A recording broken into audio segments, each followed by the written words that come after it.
캄보디아 내의 한국인 대상 범죄가 최근 몇 년 새 급증한 데 반해서요. 정부 그리고 수사기관의 대처 기대만큼 빠르지 못했던 것이 또 사실입니다. 그러다 보니까 앞서도 잠깐 언급드렸지만 자경단, 결국 이제 민간인들이 만든 그게 일종의 사설 단체죠. 이 자경단까지 등장을 해서 캄보디아 등에서 활동하는 범죄 조직원으로 추정되는 인물들의 신상을 공개하는 일까지 지금 벌어지고 있습니다. 그렇습니다. 이 캄보디아 등에서 한국인 대상 범죄에 연루된 것으로 추정되는 인물의 얼굴과 또 여권, 사본, 주거지 등을 공개하는 익명의 SNS 채널이 만들어진 상태입니다. 이 사망한 대학생이 범죄 조직의 강요로 이 마약을 투약하는 영상도 이곳에서 처음 공개된 것으로 알려졌습니다. 자경단 채널 운영자는요, 이 동아일보와의 인터뷰에서 현지 피의자 검거까지 수개월이 걸리기 때문에 이 추가 피해를 막기 위해 신상을 공개한다고 밝혔는데요.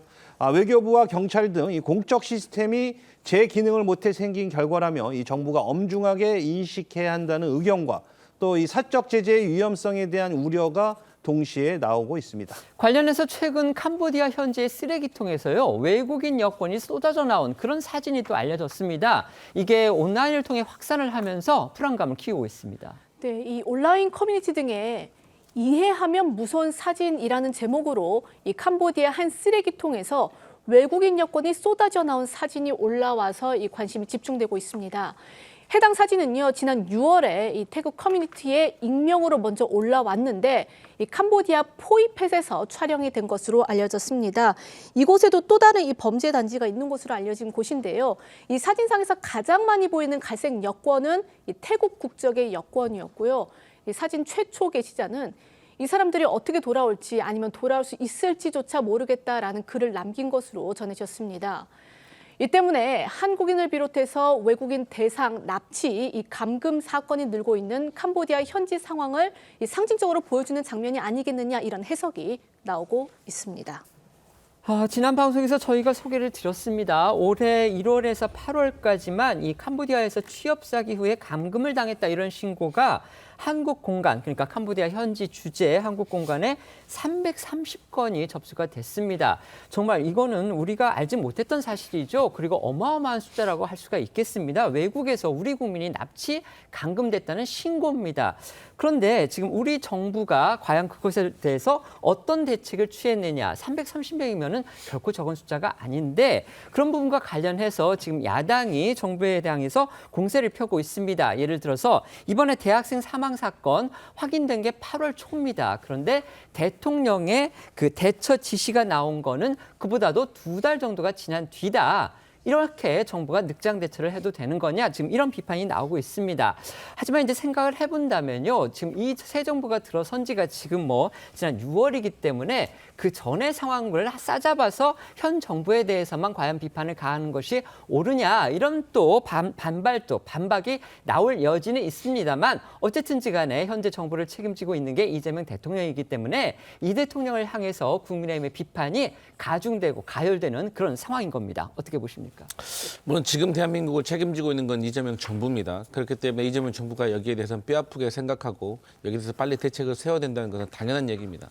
그럼에도 불구하고 한정의 국회의원이 발표한 보도 자료에 따르면 23년에 134건, 24년에 348건, 25년 상반기만 303건의 범죄가 발생해가지고 여기에 대해서 경찰을 추가적으로 배치해달라고 외교부가 행안부에 윤석열 정부 때 요청을 했는데 거절당했습니다. 여기에 대해서 국민의힘 어떻게 얘기할 겁니까? 그리고 윤석열 정부 때 캄보디아, 특히 캄보디아의 ODA 국제개발협력 예산이 200억이 넘게 책정됐습니다. 우리가 돈을 그렇게 준 나라에게 우리가 이렇게 범죄를 당해야 된다는 것. 중요한 것은 캄보디아 정부에서 우리 경찰과 외교부에게 적극적으로 협조를 해주는 것이 상당한 중요한 시점이기 때문에 여기에서 현 정부가 책임지고 방법을 만들어야 된다고 생각합니다. 네. 또 이런 것도 정쟁이라고 할 건가요? 또 자꾸 과거 이야기를 하시는데 이제 좀 과거 이야기 안 하시면 안 되나 싶습니다. 이 문제는요, 최근에 여러 가지 고발 프로그램을 통해서 많이 방영된 바가 있습니다. 자, 이미 알려져 있었고 또 거기에다가 지금 보면 박찬대 의원이 이제 이 피해자로부터 신고를 받고 나섰다는 거 아니겠습니까? 아니, 오죽했으면 정부기관이 아니라 국회의원 개인한테 이런 것들을 해서 개인이 나서서 해결하도록 하겠습니까? 더군다나 지난 7월 달 이 대사가 임한 이후에 지금 3개월 동안 캄보디아 대사가 공석입니다. 캄보디아뿐만 아니라 17개 나라 대사가 지금 공석이고요. 그다음에 지난번 조지아 사태 아시겠지만 조지아를 비롯해서 거의 24개국의 지금 총영사가 지금 공석인 상태입니다. 도대체 뭐 때문에 이렇게 인사를 안 하는지 저는 이해가 되지 않아요. 자, 이런 상황이 심각한 걸 안다라면 조현 외교부 장관이 나서서 빨리 캄보디아 대사를 임명을 하고 지금 외교관들 많지 않습니까? 인사를 하고 뭔가 조치를 취해야 될 텐데 아무것도 하고 있지 않다가 이제 와서 문제가 되니까 아, 과거에도 문제였다라고 이렇게 이야기를 하면 안 되는 거죠. 그게 정부의 임무입니까? 지금 문제가 터졌다면 빨리 정부가 조치를 취해야 될 텐데 여전히 지금 피해자들이 이렇게 양산하고 있는 상황에서 여전히 똑같은 대응을 하고 있는 것 같습니다. 네.